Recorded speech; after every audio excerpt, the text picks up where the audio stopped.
things I do for that princess.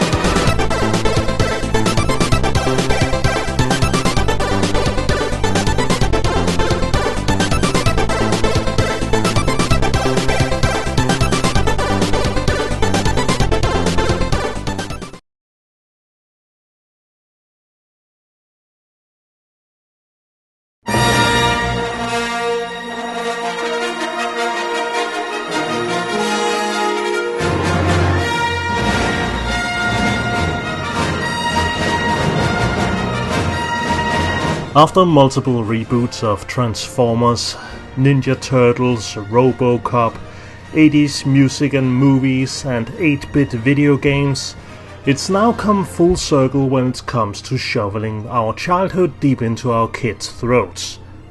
Star Wars, it's back, catch it! We got a brand new movie coming out and it looks exactly like the old ones. The original trilogy, mind you, not that CGI George Lucas stuff that nobody cares about now. Just look at this new advert for Duracell batteries, which isn't at all about the kids. Kids don't care about Star Wars, they care about Minecraft and internet memes and YouTubers. Though the real stars of this commercial are the parents. Just look at how happy and smug they are that they managed to imprint their children with their own childhood fantasies of swinging lightsabers, back when they were just really crummy looking plastic tubes with flashlights in them, or sticks if we couldn't afford anything else. And kickstarting this whole thing is Star Wars Battlefront, a brand new game from DICE and EA, which only launches with all the old stuff in it, specifically targeted for my generation. Now don't get me wrong, I absolutely love it. I remember standing in a toy store right around the time Return of the Jedi was at the cinemas and looking at a commercial with the iconic speeder chase on Endor.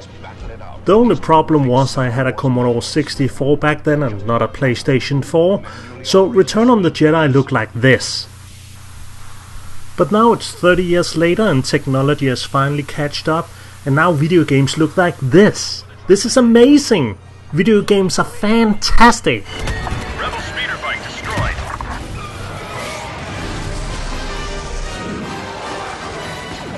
Now, looking at it objectively, Star Wars Battlefront is a rather meager package. But as I said, it is also intended for 30-something-year-olds who has kids of their own and haven't really played a lot of video games in years. It only got about 11 weapons you can unlock that all behave like assault rifles with no recoil and unlimited ammunition. It doesn't really have a long single-player campaign where you gotta follow a dude around who tells you to shoot at stuff and check your 6 and Oscar Mike and all that, but it does have some training levels and survival modes that all seem to revolve around getting a high score, another holdover from back in the day. It even has local split-screen multiplayer, where you and your missus can spend the evening on the couch shooting each other rather than just watching Netflix every night. It does have some of the simpler hooks of modern games, such as a leveling system where you earn XP and credits that you can use to unlock customizations, new weapons and equipment cards. That's right, equipment comes as cards. A pretty clever and easy to understand system that really can give you the upper hand in some of the more elaborate modes, such as Walker Assault. Walker Assault being the big 20-on-20 multiplayer mode based on The Empire Strikes Back, where they sent those big AT-ATs to Hoth to take out the rebels, and the rebels came in with the snow speeders and used the tow cables to take them down.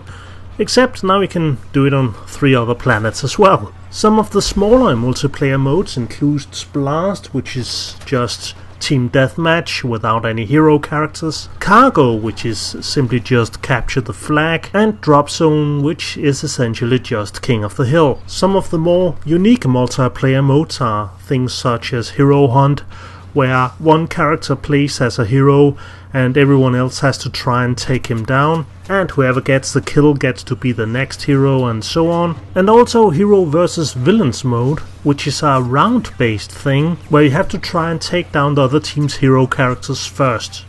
Finally, you can also take to the skies in Fighter Squadron mode, where everyone gets to pick an X-Wing or a TIE Fighter and duke it out in the skies above one of the planets in the game. This mode also offers hero characters in the form of Boba Fett's Slave 1 on the Empire side, and Han Solo's iconic Millennium Falcon on the Rebel side.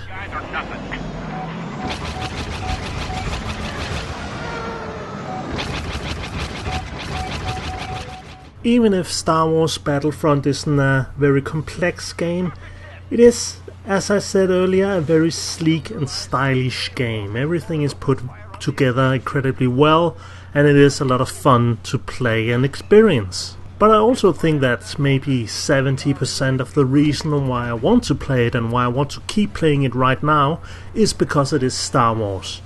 I would probably only play it a little bit if it was some kind of modern military thing, and I'd probably avoid it completely if it was some kind of Steam Greenlight early access block game that looked Minecraft inspired.